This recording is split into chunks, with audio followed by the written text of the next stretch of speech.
Gold, trusted gold buyers. మీరు తాకట్టు పెట్టిన బంగారాన్ని విడిపించి ఈ రోజు ఉన్న మార్కెట్ ధరకు కొనబడను.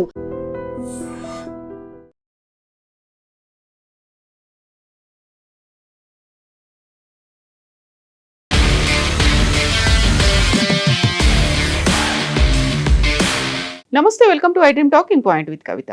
ఢిల్లీలో ఘోర అగ్ని ప్రమాదం జరిగింది. దక్షిణ ఢిల్లీలో ఉన్నటువంటి మాలవీయ నగర్లోని మికాసా ఇన్ హోటల్లో జరిగిన ప్రమాదంలో 21 మంది సజీవ దహనమయ్యారు, అనేక మంది గాయపడ్డారు. సెల్లార్లో ఉన్న ముగ్గురిని కాపాడినట్టుగా పోలీసులు ప్రకటించారు. అగ్ని ప్రమాదం ఈ రోజు తెల్లవారుజామున జరిగింది.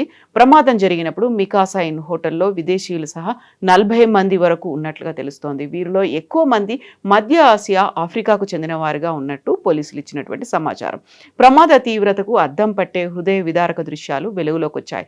ప్రాణాలు కాపాడుకోవడానికి కొందరు మహిళలు భవనం పై అంతస్తుల నుంచి కిందకు దూకేశారు. ఇది గమనించిన స్థానికులు వెంటనే స్పందించి కింద పరుపులు వేసి వారి ప్రాణాలని కాపాడారు. తీవ్రమైన మంటల నడుమ మహిళలు కిందకు దూకుతున్న వీడియోలు అందరినీ కలిచివేస్తున్నాయి. అసలు ఇంతకీ ఏం జరిగింది అక్కడ?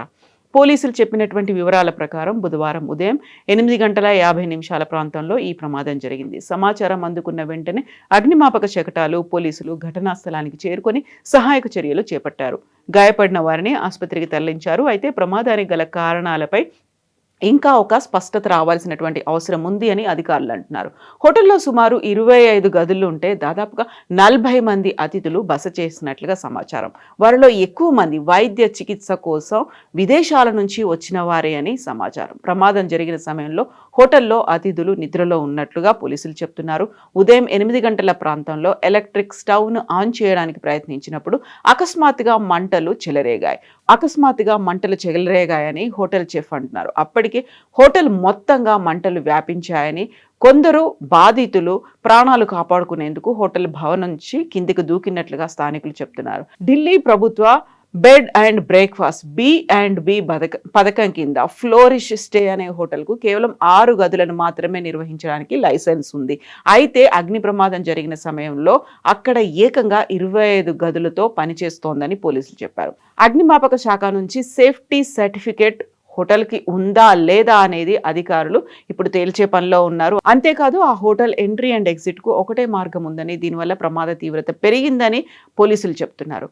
దీనిపై ప్రధానమంత్రి నరేంద్ర మోదీ వెంటనే స్పందించారు. ఈ ఘటనపై ప్రధానమంత్రి నరేంద్ర మోదీ స్పందించారు, సానుభూతి తెలిపారు. అగ్ని ప్రమాదంలో చాలా మంది ప్రాణాలు కోల్పోవడం అత్యంత విషాదకరం. తమ ఆత్మీయులను కోల్పోయిన వారికి నా ప్రగాఢ సానుభూతిని తెలియజేస్తున్నా. గాయపడిన వారు త్వరగా కోలుకోవాలని ఆకాంక్షిస్తున్న ప్రమాద బాధితులకు అధికారులు సాధ్యమైన అన్ని రకాల సహాయాన్ని అందిస్తున్నారు. మృతుల కుటుంబాలకు ఒక్కొక్కరికి 2 లక్షల చొప్పున ఎక్స్గ్రేషియా ప్రకటించాం. అలాగే గాయపడిన వారికి 50,000 అనౌన్స్ చేశామంటున్నారు ప్రధానమంత్రి నరేంద్ర మోదీ.